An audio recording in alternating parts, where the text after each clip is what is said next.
ఈరోజు చివరి నేల మంచి నేల గురించి మనం నేర్చుకునే ప్రయత్నం చేద్దాం. తెలిసిన విషయాలైనప్పటికీ జ్ఞాపకం చేసుకునే ప్రయత్నం చేద్దాం. మత్తయి సువార్త 13వ అధ్యాయంలో 8వ వచనాన్ని చదువుతాను. మత్తయి సువార్త 13వ అధ్యాయము 8వ వచనము. కొన్ని మంచి నేలను పడి ఒకటి 100 ఒకటి 60 ఒకటి 30 ఫలించెను.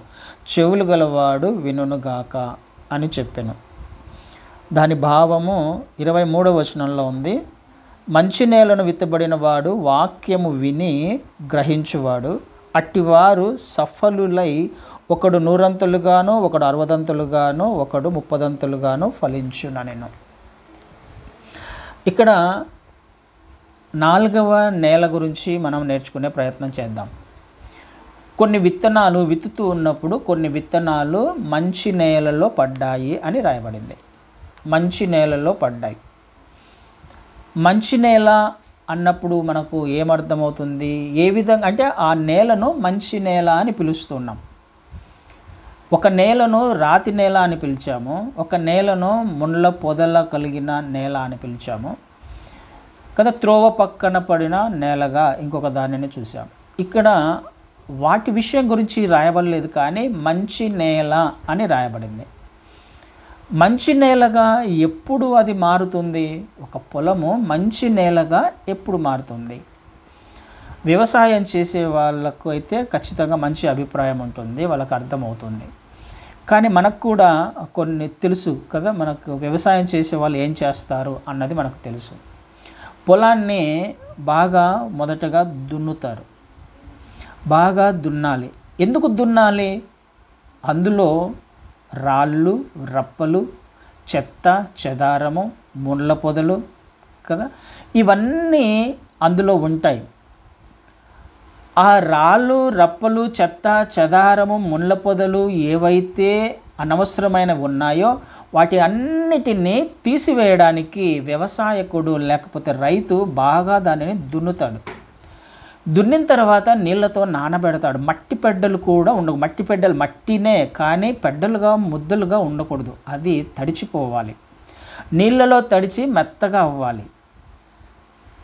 ఏ విధమైన అనవసరమైన వస్తువులు అందులో ఉండకూడదు. చెత్త ఉండకూడదు. అందులో ఉంది అని అంటే అర్థం ఏంటి? ఇంతకుముందు చూసాం. రాళ్ళు ఉన్నాయంటే పండలేదు, కొద్ది కాలమే ఉంటుంది, లోతు లేదు కాబట్టి అనవసరమైన లేకపోతే చిన్న శ్రమలు వచ్చినప్పుడు ఆ వ్యక్తి ఏమైపోతాడు? జారిపోతాడు. ముళ్ళ పొదలు ఉన్నప్పుడు నిష్ఫలుడుగా చూసాం. సో ఏ విధమైన అనవసరమైనవి పొలంలో ఉన్నప్పుడు, చెత్త చెదారం ఉన్నప్పుడు ఆ నేల లేకపోతే ఆ పొలము పండదు.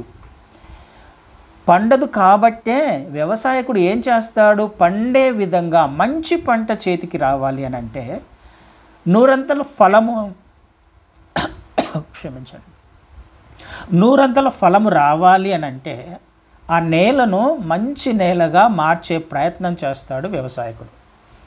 మంచి నేల అంటే అది ఏ విధమైన అనవసరమైన చెత్త చెదారము ఉండకూడదు. ఉండకుండా బాగా నీళ్ళతో తడిపి, బాగా కొన్ని రోజులు నీళ్ళతో తడుపుతాడు కదా, బాగా తడుపుతాడు. నీళ్ళలో నానాలి.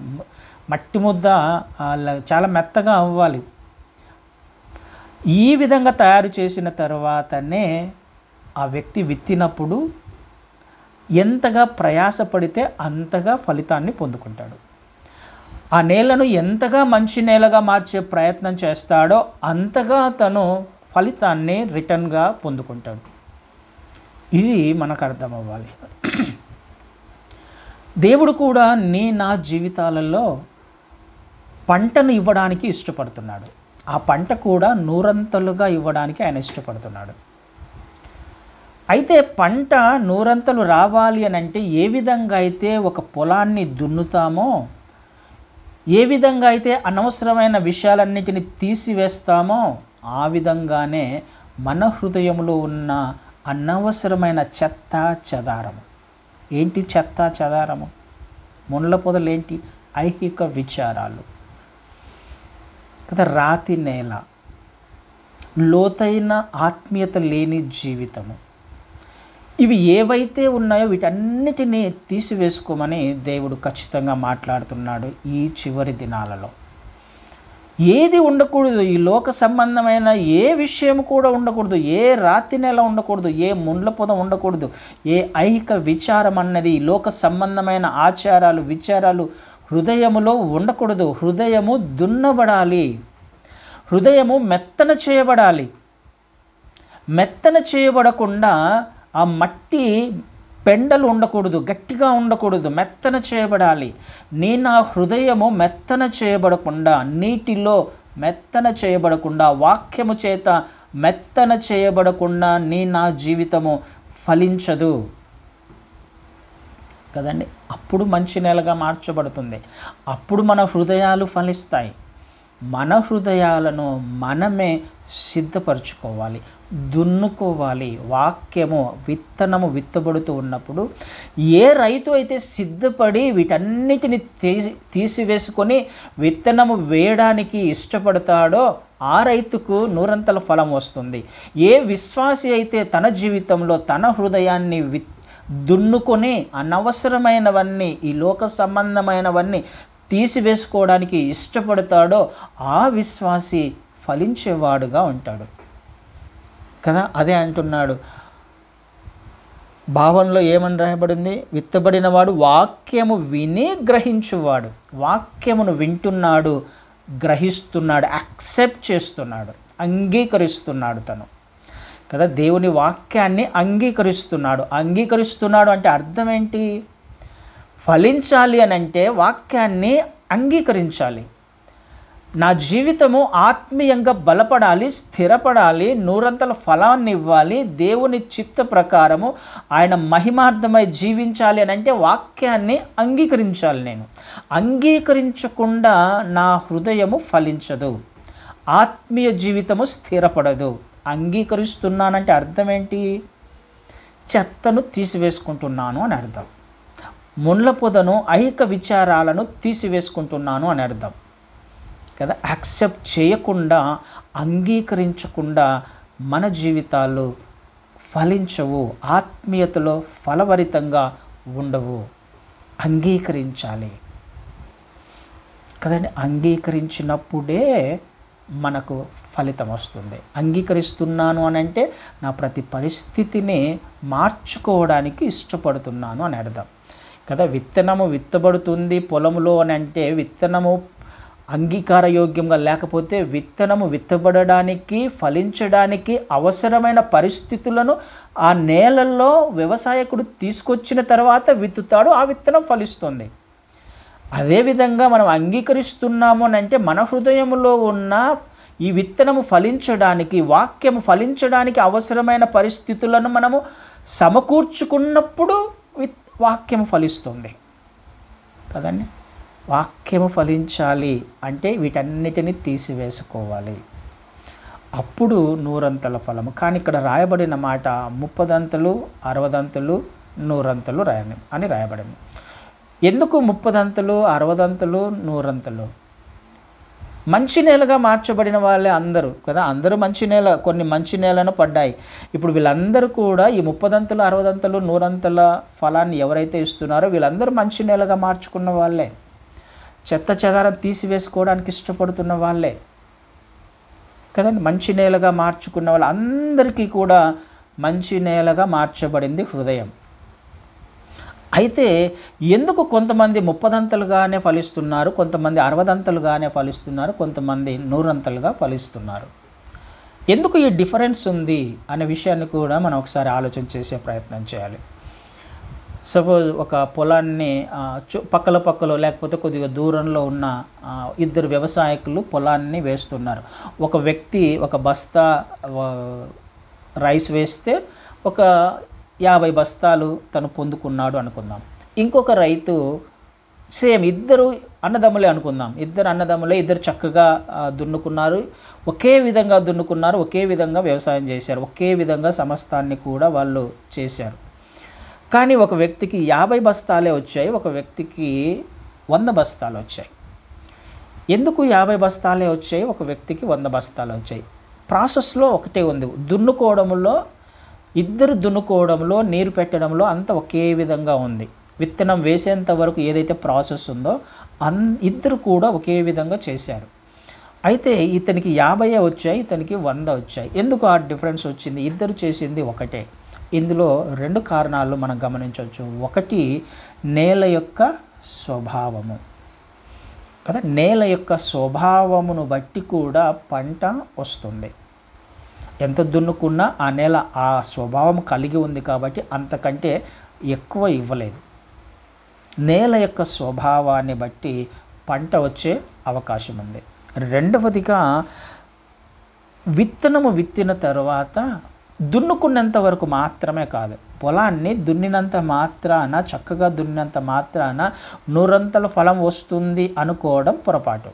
మన హృదయంలో చెత్త చెదారం తీసివేసుకొని, రాయి రప్పను తీసివేసుకొని, ముండ్ల పొదను తీసివేసుకొని దేవుని వాక్యాన్ని మన హృదయములో వేసుకున్నంత మాత్రాన మనం ఆత్మీయంగా బలపడి స్థిరపడతాము అని అనుకోవడము, దేవునికి నూరంతల పంటనిస్తాను అని అనుకోవడము పొరపాటు. అందుకనే 30, 60, 100 అని రాయబడింది అక్కడ. విత్తనము వేసుకున్న తరువాత ఆ విత్తనము మొలకెత్తి పంట చేతికొచ్చేంత వరకు దాని పట్ల శ్రద్ధ చూపించాల్సిన అవసరం కూడా ఉంది కదండి. విత్తనం విత్తినంత మాత్రాన వచ్చేస్తుందా పంట? రానే రాదు. ఆ రోజు నుంచి కూడా పంట కోసేంత వరకు కూడా ఏ ప్రాసెస్ అయితే ఉందో, ఎంత కేరింగ్ తీసుకోవాలో, ఏ సమయంలో నీరు పెట్టాలో, ఏ సమయంలో ఎరువు వేయాలో, ఇవన్నీ ఆ వ్యవసాయకుడు చక్కగా ఆయా సమయాలలో చేసినప్పుడే నూరంతల ఫలం వస్తుంది. నేల స్వభావము ఒకటి, ఆ విత్తనము గురించిన శ్రద్ధ ఒకటి. ఈ రెండిటిని బట్టి ఆ పంట చేతికొచ్చే పర్సెంటేజ్ ఆధారపడి ఉంటుంది.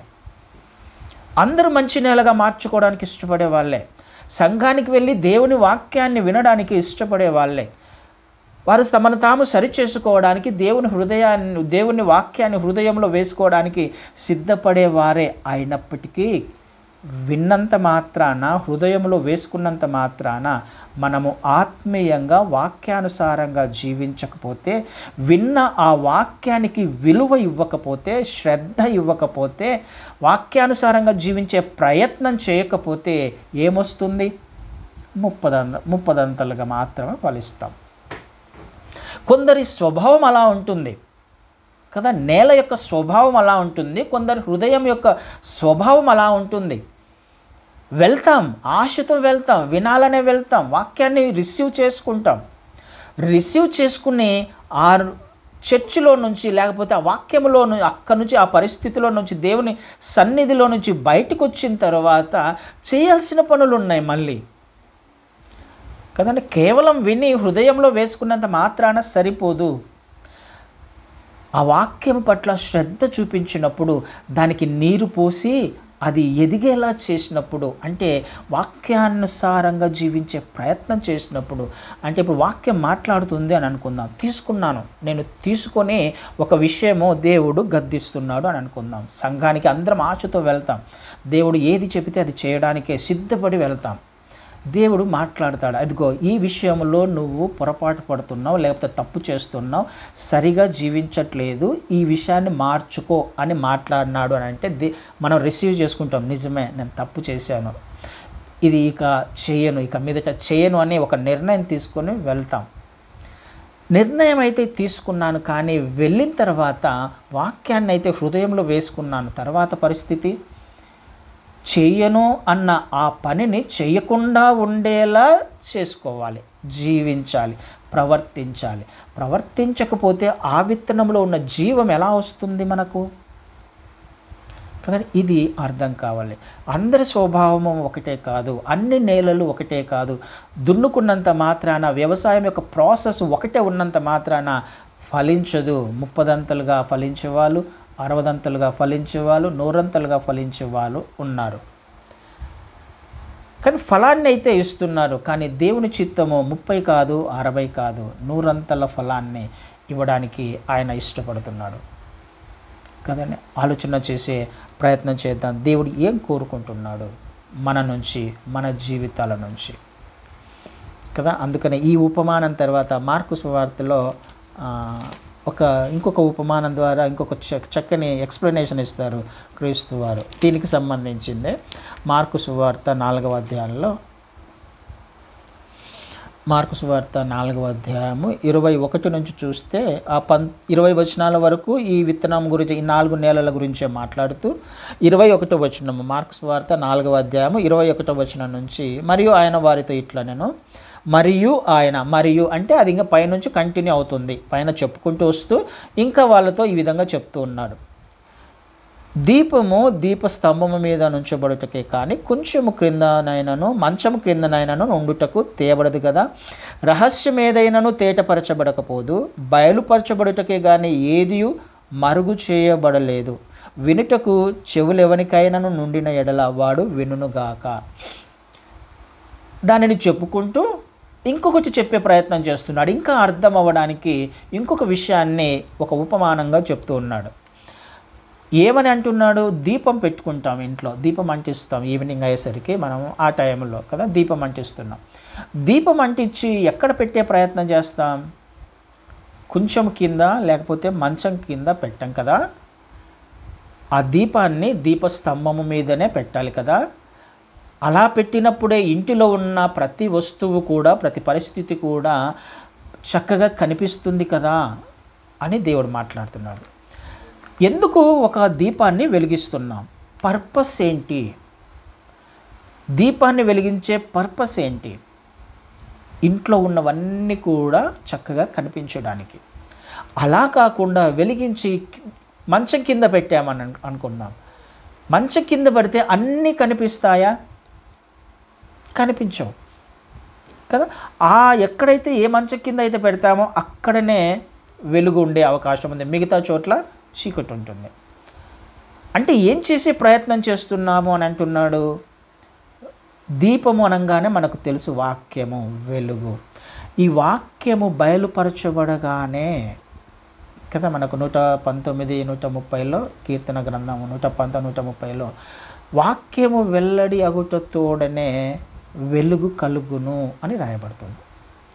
వాక్యము ఏ వ్యక్తికైతే అర్థమవుతుందో, గ్రహించే ప్రయత్నం చేస్తాడో వెలుగు వస్తుంది ఆ వ్యక్తి జీవితంలో. వాక్యము మనం వింటున్నాము అనంటే పర్పస్ ఏంటి? దీపాన్ని పెట్టుకుంటున్నాడంటే పర్పస్ ఏంటి? మొత్తము క్లియర్గా కనిపించడానికి. కింద పెడుతున్నాడంటే కొన్ని విషయాలు దాచిపెట్టుకుంటున్నాడు, కొన్ని విషయాలు కనిపించకుండా పెట్టే ప్రయత్నం చేస్తున్నాడు కదా. దీపాన్ని వెలిగించి మంచం కింద పెడితే మిగతావి కనిపించాల్సిన అవసరంలా, మిగతావి కనిపించకూడదు. ఇది వరకు కనిపిస్తే సరిపోతుంది, కానీ అన్నీ కనిపించాలంటే పైన పెట్టాలి, దీపస్తంభం మీదనే పెట్టాలి. నా జీవితంలో, నా హృదయంలో అన్ని ఏరియాలలో, ప్రతి ఏరియాలలో కూడా నాకు వెలుగు కావాలి అని అంటే వాక్యం ఎప్పుడైతే నా హృదయంలోకి వస్తుందో దానిని నేను విని గ్రహిస్తానో, అందుకనే రాయబడింది ఆయన చెవిగలవాడు వినుగాక. మనిషి కన్న తర్వాత చెవులు ఉంటాయి ప్రతి ఒక్కరికి. అంటే వినట్లేదు, వినేవాడు, విననివాడు ఉన్నాడు అని అర్థం. గ్రహించేవాడు, గ్రహించని వాడు ఉన్నాడు అని అర్థం. ఈ చెవిలో విని ఈ చెవిలో వదిలిపెట్టేవాడు ఉన్నాడు అని అర్థం కదా. ఎప్పుడైతే మనము వాక్యాన్ని అంగీకరిస్తామో, గ్రహిస్తామో, గ్రహించినప్పుడు నా జీవితంలోంచి వెలుగు వస్తుంది. ఈ వెలుగు ఒక్క ఏరియా వరకు మాత్రమే పరిమితం అవ్వాలా? కొన్ని ఏరియాల వరకు మాత్రమే పరిమితం అవ్వాలా? నాలో ఉన్న చీకటి ఎక్కడైతే ఉందో ప్రతి చీకటి ఏరియాలోకి ఈ వెలుగు ప్రకాశించాలని ఇష్టపడుతుంది. కానీ నేనేం చేస్తున్నాను? కొంచెం కింద పెడుతున్నాను, మంచం కింద పెడుతున్నాను. అన్నీ కనిపించకూడదు. వాళ్ళు 30 అంతలు, 60 అంతలు, 100 అంతలు. కొన్నిటిని మనము విడిచిపెట్టుకోవడానికి ఇష్టపడం. కొన్ని ఏరియాలలో వాక్యము ఫలించడానికి, పని చేయడానికి ఇష్టపడం. వాళ్ళు 30 అంతలు, 60 అంతలు. అందుకనే దీపం యొక్క ఉపమానము. దీపాన్ని పెడుతున్నామంటే ఎందుకు దీపం పెడుతున్నావు? నువ్వు కనిపించడానికేగా. అందుకనే మరుగు చేయబడినది బయలుపరచబడుతుంది. ఏమంటున్నాడు ఆయన? రహస్యం ఏదైనానో తేటపరచబడకపోదు, బయలుపరచబడుటకే కానీ ఏది మరుగు చేయబడలేదు. వెలుగు ఉంది అనంటే నువ్వు దాచిపెట్టడానికి ప్రయత్నం చేయలేవు, దాచిపెట్టలేవు. అది మరుగు చేయబడాల్సిందే.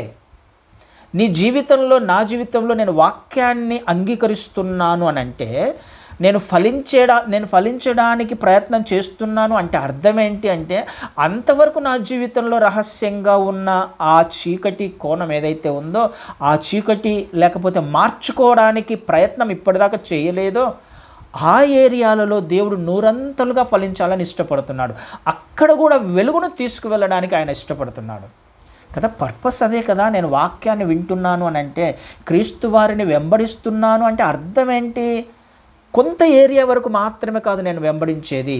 ఈ ఏరియా ఉంటే సరిపోతుందిలే, వెళ్ళలేం పరలోకానికి, కుదరదు అలా. అది దేవుడు కోరుకుంటున్నాడు. కొంచెము మీద కాదు, దీపస్తంభము మీదనే పెట్టాలి. అంతటా వెలుగు రావాలి, హృదయం అంతా కూడా వెలుగుమయమై ఉండాలి. వాక్యము ప్రకాశించడానికే కదా. వెల్లడి అగుటతోడనే వెలుగు కలుగును.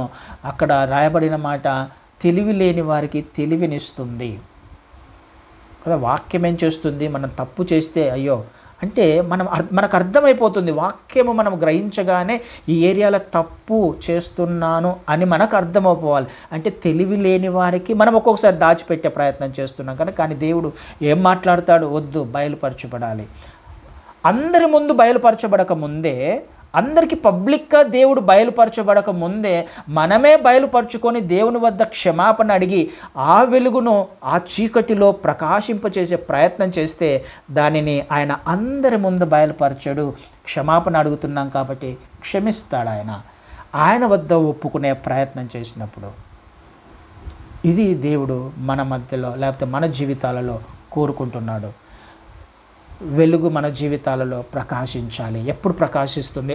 యాక్సెప్ట్ చేసినప్పుడు. ప్రతిదీ యాక్సెప్ట్ చేసినప్పుడు, గద్దిస్తున్నప్పుడు యాక్సెప్ట్ చేసినప్పుడు, సరిచేస్తున్నప్పుడు యాక్సెప్ట్ చేసినప్పుడు, అంగీకరించాలి.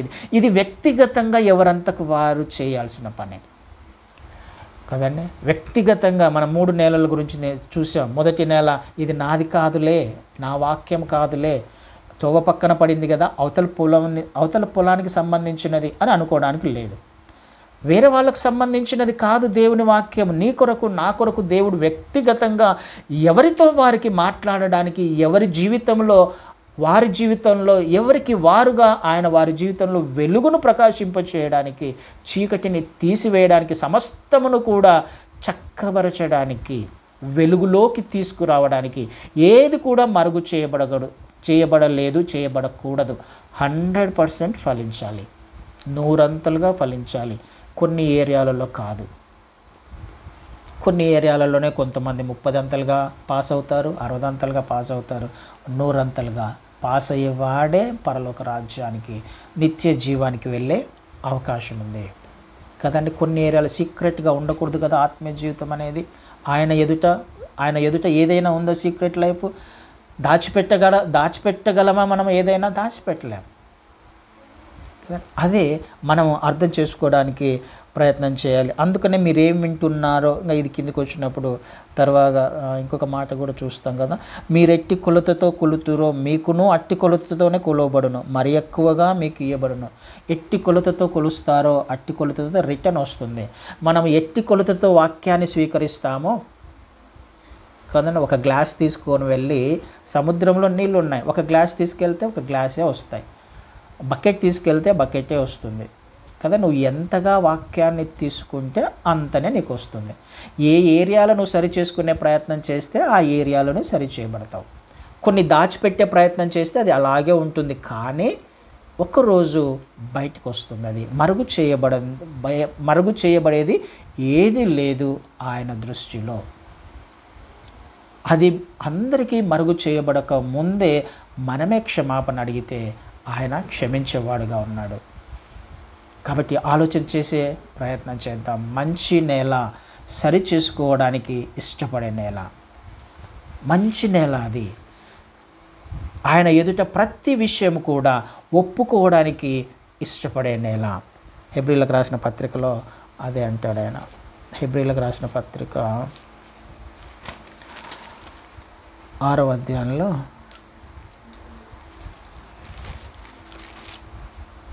6వ అధ్యాయము 7వ వచనాన్ని చదువుతాను.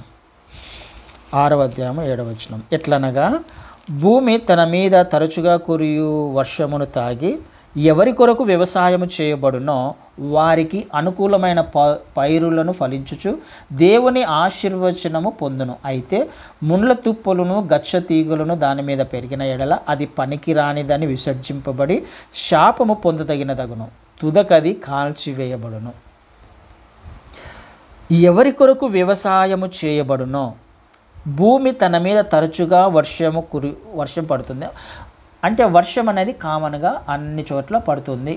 ఇతనికి కొంచెం ఇద్దాం, ఇతనికి ఎక్కువ ఇద్దాం అనే పక్షపాతం వర్షానికి లేదు. దేవునికి కూడా ఇతనికి కొంచెం వాక్యం ఇచ్చి ఇతనికి ఎక్కువ వాక్యం ఇద్దామనే పక్షపాతం లేదు. అందరూ దేవుని దృష్టిలో ఒకరే, అందరూ ఫలించాలనే దేవుడు కోరుకుంటున్నాడు. అందరికీ ఆయన వర్షాన్ని ఇస్తున్నాడు, అందరికీ వెలుగునిస్తున్నాడు. ఆయనకు ఏ పక్షపాతము లేదు. అయితే వర్షం పడుతున్నప్పుడు ఏమవుతుంది? ఎవరి కొరకు వ్యవసాయము చేయబడునో వారికి అనుకూలమైన పైరులను ఫలించుచు దేవుని ఆశీర్వాదం పొందుకుంటుంది. వర్షం పడినప్పుడు ఆ వర్షం పడే లోపల ఏం చేయబడి ఉండాలి? వ్యవసాయము చేయబడి ఉండాలి. ఆ పొలము వ్యవసాయము చేయబడి ఉండాలి. అంటే దున్నబడి సిద్ధంగా ఉంటే ఆ నీరు ఫలిస్తుంది. సిద్ధంగా ఉన్నప్పుడు ఆ నీరు ఆ పొలంలోకి పోయి ఖచ్చితంగా పంటనిచ్చి దేవుని ఆశీర్వాదాన్ని ఇస్తుంది. వ్యవసాయము చేయబడిన నేల పండుతుంది కదా. వ్యవసాయము చేయబడితే అది ఫలిస్తుంది. అయితే ముండ్ల తుప్పలను గచ్చ తీగలను దాని మీద పెరిగిన ఎడల ఎందుకు పండుతాయి ఇవి? గచ్చ తీగలు ముండ్ల పొదలు ఎందుకు వస్తాయి ఒక పొలంలో? వ్యవసాయం చేయబడినదైతే దేవుని ఆశీర్వాదంతో పంట వస్తుంది. మరి ముళ్ళ పొదలు వచ్చాయి, గచ్చ తీగలు వచ్చాయి అంటే అర్థం ఏంటి? అది వ్యవసాయము చేయబడలా. వ్యవసాయం చేయబడలేదు కాబట్టి ఆ పొలంలో ఇవి పెరిగాయి కదండి. ఇదే మనకు అర్థం కావాలి. మన హృదయము వ్యవసాయము చేయబడాలి, దున్నబడాలి. దున్నబడితే ఎప్పుడు సిద్ధంగా ఉండాలి కదా. వర్షం ఎప్పుడు పడుతుందో ఆ సమయంలో ఇవన్నీ మనకు నీరు, ఆ మోటార్లు, బోర్లు ఇవన్నీ లేవు కదా. వర్షం మీద ఆధారపడడమే, దేవుని వైపు చూడడమే. అంటే వర్షము పడుతుంది, ఆ సూచనలు ఉన్నాయి, ఆ కాలం వచ్చినప్పుడు ఈ వ్యక్తి సిద్ధంగా ఉన్నప్పుడు, ఎప్పుడు సిద్ధంగా ఉండాలి. సిద్ధంగా ఉన్నప్పుడు వర్షం పడి పంట వస్తుంది. ఎంతగా దున్ని, ఎంత తొందరగా దున్నుకొని, ఎంత త్వరగా సిద్ధపాటు కలిగి వ్యవసాయం చేస్తాడో వర్షం పడినప్పుడు వృధాగా పోదు కదా. వర్షం పడుతుంది అని తెలిసి కూడా దున్నుకోకుండా ఉన్నాడు అనుకోండి, వ్యవసాయం చేయకుండా ఉన్నాడు అనుకోండి, గచ్చ పొదలు, ముండ్ల పొదలు, గచ్చ తీగలే పెరుగుతాయి. ఇదే మన జీవితంలో కూడా జరుగుతుంది. సిద్ధపాటు లేకుండా ఏదో క్యాజువల్గా వాక్యం దగ్గరికి వచ్చినా, దున్నుకోకుండా వాక్యం దగ్గరికి వెళ్ళినా, దేవుని మందిరంలో లేకపోతే ఆయన సన్నిధిలో కనిపించే ప్రయత్నం చేసినా సిద్ధపాటు లేకపోతే, అంగీకరించే మనస్సు లేకపోతే, సరిచేసుకునే మనస్సు లేకపోతే ఏం పెరుగుతాయి అక్కడ? లోకం పెరుగుతుంది, లోకాశలు పెరుగుతాయి కదా. అనవసరమైన విషయాల గురించి మాట్లాడుకుంటాం, వాళ్ళ గురించి వీళ్ళ గురించి మాట్లాడుకునే ప్రయత్నం చేస్తాం కదండి. గచ్చ పొదలు, ముండ్ల పొదలు, గచ్చ తీగలు అంటే ఏంటి? ఐహిక విచారాలే. సంఘానికి వెళ్ళినప్పటికీ, దేవుని వాక్యాన్ని వినడానికి ప్రయత్నం చేసినప్పటికీ ఏం పెరుగుతుంది మన హృదయంలో? సిద్ధపాటు లేదు కాబట్టి కదండి.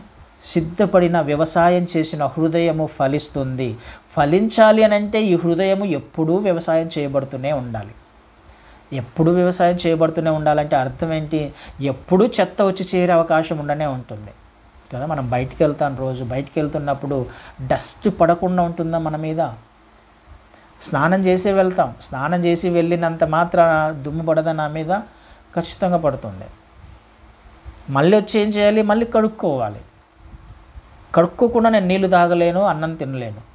ఎగ్జాక్ట్గా మనము కూడా వాక్యాన్ని ఒక ఆదివారం వాక్యాన్ని తీసుకున్నంత మాత్రాన మన హృదయంలోకి ఈ లోకం రాకుండా ఉంటుందా? వస్తుంది ఖచ్చితంగా. ప్రతి సమయంలో, ప్రతి సందర్భంలో మన హృదయంలో ఈ లోకము ప్రవేశించే అవకాశం ఉంది 24/7. అందుకనే ఏమంటున్నాడు? ఎప్పుడు దున్నుకుంటూ ఉండాలి, ఎప్పుడు చెత్తను తీసేసుకుంటూ ఉండాలి, ఎప్పుడు క్లీన్ చేసుకుంటూ ఉన్నప్పుడు ఫలిస్తుంది మన హృదయం. మన ఆత్మీయ జీవితము స్థిరపరచబడుతుంది. ఆలోచన చేద్దాం. ఎప్పుడు దున్నుకునే ప్రయత్నం మంచి నేలగా ఉండాలి మన హృదయం. మంచి నేలగా లేదా, దున్నుకోవడం ఆలస్యమైందా, అలక్ష్యమైందా, గచ్చ పొదలు, ముళ్ళ పొదలు, గచ్చ తీగలు.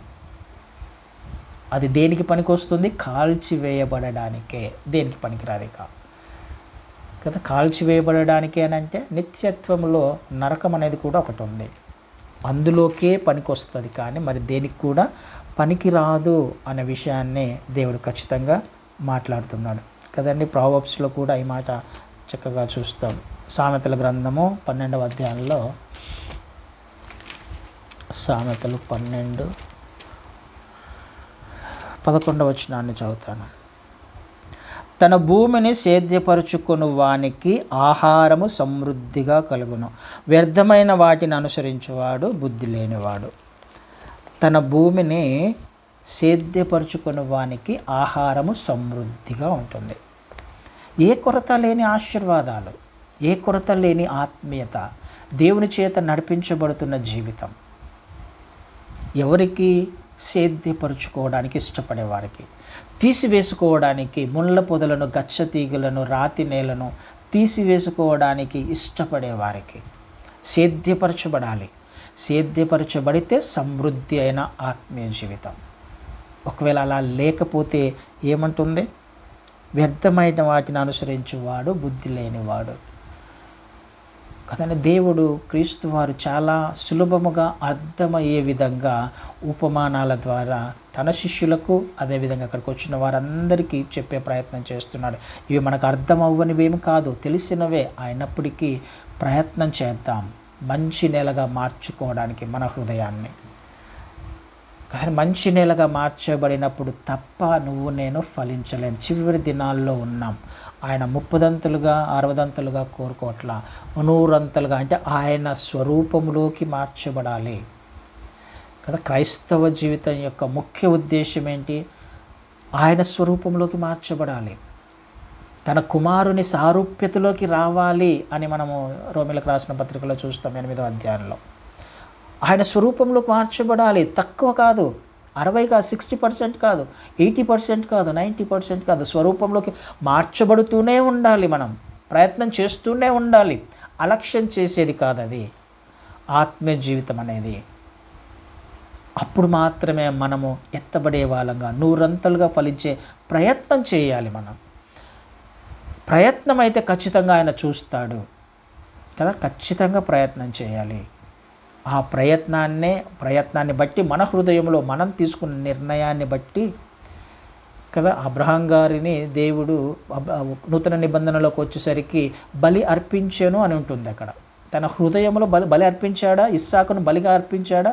బలి అర్పించలా. కానీ బలి అర్పించాను అని రాయబడి ఉంది. ఎక్కడ బలి అర్పించాడు? హృదయంలో బలి అర్పించాడు. నూతన నిబంధనలోకి వచ్చేసరికి హృదయానికి సంబంధించినది.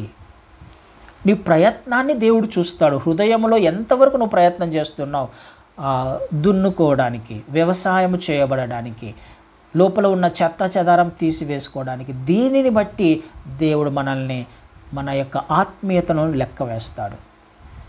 100% మనం చేరము అనేది మన చేతిలో, మరి మన ఆత్మీయ జీవితం మీద ఆధారపడి ఉంది. కానీ చేరుకోవడం అనేది అంత సులభంగా జరిగే పని కాదు. కానీ ఆయన ప్రయత్నాన్ని ఎక్స్పెక్ట్ చేస్తాడు. నిజంగా ప్రయత్నం చేస్తున్నామా, దీని నుంచి లేకపోతే ఈ అవలక్షణాన్ని, ఈ లక్షణం దేవునికి నచ్చని ఈ లక్షణాన్ని, ఈ చీకటిని, లేకపోతే ఈ మార్గాన్ని తీసివేసుకోవడానికి నిజంగా ఇష్టపడుతున్నామా లేదా అన్నది దేవునికి తెలుసు కదండి. అది దేవుడు చూస్తాడు. ప్రయత్నం చేస్తున్నప్పుడు దేవుడు ఖచ్చితంగా సహాయం చేస్తాడు అందులో నుంచి బయటికి రావడానికి. అది ఏ సమస్య అయినా, ఏ పరిస్థితి అయినా, ఏ లక్షణమైనా, ఏ చీకటి జీవితాలు మన జీవితంలో చాలా, అంటే చీకటి జీవితం అంటే అర్థం ఏంటి? మార్చుకోలేని విషయాలు అంతే. నేను అనేది ఒక ఉపమానం, అది అంతే. ఉపమానంలో వెలుగు ల్యాంప్ పెట్టినప్పుడు ఒక ఏరియాలో చీకటి ఉంటుంది, మార్చుకోలేనివి ఉంటాయి. ఆ మార్చుకోలేని విషయాలలో కూడా దేవుడు సహాయం చేసే అవకాశం ఉంది. ఆలోచన చేసే ప్రయత్నం చేద్దాం. ఒక్క మాట చదివి నేను ముగించే ప్రయత్నం చేస్తాను. యాకోబు పత్రిక 5వ అధ్యాయంలో, యాకోబు పత్రిక 5వ అధ్యాయము 7వ వచనం. 7 5-7 సహోదరులారా, ప్రభువు రాకడ వరకు ఓపిక కలిగి ఉండుడి. చూడిడి, వ్యవసాయకుడు తొలకరి వర్షమును కడవరి వర్షమును సమకూడు వరకు విలువైన భూఫలము నిమిత్తము ఓపికతో కాచుకొనుచు దాని కొరకు కనిపెట్టును కదా. ప్రభువు రాక సమీపించుచున్నది కనుక మీరును ఓపిక కలిగి ఉండుడి, మీ హృదయములను స్థిరపరచుకొనుడి. కదా, దేంతో కంపేర్ చేస్తున్నాడు? వ్యవసాయాన్ని హృదయంతో కంపేర్ చేస్తున్నాడు. వ్యవసాయకుడు ఏం చేసే ప్రయత్నం చేస్తాడంట? ఓపికతో. విలువైన పంట అని రాయబడింది, విలువైన భూఫలము. ఆ ఫలము చాలా విలువైనది దేవునికి. వ్యవసాయం చేసే వారికి, వ్యవసాయం చేసే జీవితము కలిగిన వారి యొక్క హృదయము దేవునికి చాలా ఇష్టమైంది. విలువైన ఫలాన్ని ఇస్తుంది అని వాక్యం సెలవిస్తుంది. సిద్ధపడాలి, ఇష్టపడాలి కదా. వ్యవసాయం చేస్తూ తొలకరి వర్షము కడవరి వర్షం వరకు కూడా ఎదురు చూస్తాడు. ఓపికతో వ్యవసాయకుడు ఎదురు చూస్తాడు పంటను కోయడానికి, ఓపికతో కదా. మనము కూడా ఆయన రాకడ వరకు ఓపికతో మన హృదయాన్ని వ్యవసాయం చేస్తూనే ఉండాలి ఆయన వచ్చేంత వరకు. ప్రభువు రాకడ సమీపించింది కదా. ప్రభువు రాక సమీపించినది కనుక మీరు కూడా ఓపిక కలిగి ఉండండి, మీ హృదయములను స్థిరపరచుకోండి. ఓపికతో మన హృదయాలను ఎప్పుడు కూడా దున్నుకునే ప్రయత్నం చేయాలి, ఎప్పుడు కూడా సరి చేసుకునే ప్రయత్నం చేయాలి, ఎప్పుడు కూడా మన హృదయంలోని చెత్త చెదరాన్ని తీసివేసుకునే ప్రయత్నం చేయాలి. ఓపిక, నిజమే ఓపిక ఉండదు కదా. అంత త్వరగా మనం తీసివేసుకోలేం కదా, అంత త్వరగా మనము సహించలేం, భరించలేం, ఓర్చుకోలేం. కానీ తప్పదు, దున్నుకోవాల్సిందే, వ్యవసాయం చేసుకోవాల్సిందే. విలువైన పంట రావాలి అని అంటే వేరే ఆప్షన్ లేదు. ఆయన రాకడ సమీపించింది, భరించాలి, సహించాలి, దున్నుకుంటూ వెళ్ళాలి, మంచి ఫలాన్ని చూడాలి. ఆలోచన చేద్దాం. 4 నెలల గురించి నేర్చుకున్నాం. ఏ నెలకు సంబంధించిన వారముగా ఉన్నాం? దున్నుకోవడానికి ప్రయత్నం మంచి నేలగానే ఉండాలని దేవుడు కోరుకుంటున్నాడు. మంచి నేలగా లేకపోతే మన పరిస్థితి ఏంటి ఆయన వచ్చినప్పుడు? ఆలోచన చేసి మనల్ని మనం సరి చేసుకునే ప్రయత్నం చేద్దాం. అటు కృప దేవుడు నీకు నాకు మనకు అనుగ్రహించునుగాక. ఆమేన్.